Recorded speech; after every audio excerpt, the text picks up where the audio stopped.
Break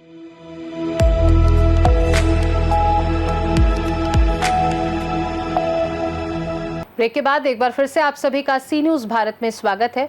Narmada जिले में राष्ट्रीय एकता और आत्मनिर्भर भारत के संदेश को जन जन तक पहुंचाने के लिए सरदार @150 एक भारत आत्मनिर्भर भारत पदयात्रा की तैयारियां जोरों शोरों से चल रही हैं। आज राजपीपला सर्किट हाउस में पत्रकार परिषद का आयोजन किया गया, जिसमें छोटा उदयपुर सांसद जसुभाई राठवा और नांदोद के विधायक डॉक्टर दशानंद देशमुख ने पदयात्रा से जुड़ी पूरी जानकारी पत्रकार मित्रों के सामने रखी। उन्होंने बताया कि यह पदयात्रा सरदार वल्लभ भाई पटेल की 150वीं जयंती के अवसर पर आयोजित की जा रही है और इसका उद्देश्य देश में एकता और आत्मनिर्भरता का संदेश फैलाना है। इस कार्यक्रम में शैक्षणिक, सामाजिक और युवा संगठनों की सक्रिय भागीदारी रहेगी। पत्रकार परिषद में जिले के अधिकारी, पदयात्रा आयोजन समिति के सदस्य और विभिन्न विभागों के प्रतिनिधि भी मौजूद थे। सांसद और विधायक ने सभी नागरिकों से अपील की कि वे इस पदयात्रा में जुड़कर राष्ट्रीय एकता और आत्मनिर्भर भारत के संकल्प को मजबूत बनाने में योगदान दें। सौने नमस्कार।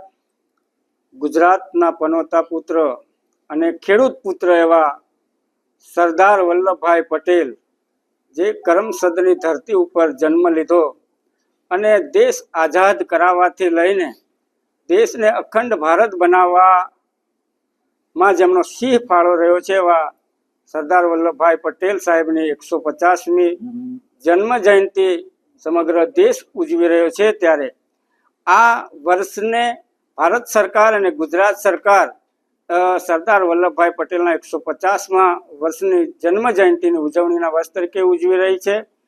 ત્યારે આ સંદર્ભે 26મી નવેમ્બરથી લઈને 6 ડિસેમ્બર સુધી કરમસદથી લઈને કેવડિયા સુધીની એક પદયાત્રા યોજાઈ રહી છે। ત્યારે આ પદયાત્રાની અંદર કેન્દ્ર અને રાજ્ય સરકારમાંથી માન્ય મંત્રીશ્રીઓ ઉપસ્થિત રહેશે અને પદયાત્રામાં ભાગ લેશે। સાથે સાથે એના ભાગરૂપે ગુજરાતની અંદર 182 વિધાનસભામાં પણ 10 કિલોમીટર જેટલી પદયાત્રાનું આયોજન કરવામાં આવ્યું છે અને એના ભાગરૂપે નર્મદા જિલ્લાની અંદર અનુક્રમે 17 નવેમ્બર અને 18મી નવેમ્બરના રોજ પદયાત્રા યોજાવાની છે। 17મી નવેમ્બરે નાંદોદ વિધાનસભામાં યોજાશે અને 18મી નવેમ્બરે ડેડિયાપાડા વિધાનસભામાં યોજાશે।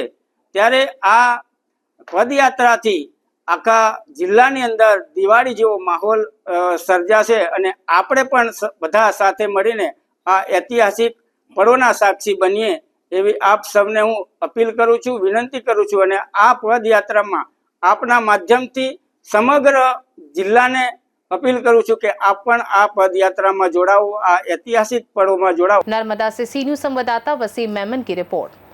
इस पदयात्रा के माध्यम से न केवल सरदार पटेल की विरासत को याद किया जाएगा, बल्कि देश के हर नागरिक में एकता और आत्मनिर्भरता का संदेश भी जागृत होगा। खास रिपोर्ट में फिलहाल के लिए इतना ही। देश दुनिया की बाकी खबरों को जानने के लिए आप देखते रहिए सी न्यूज भारत।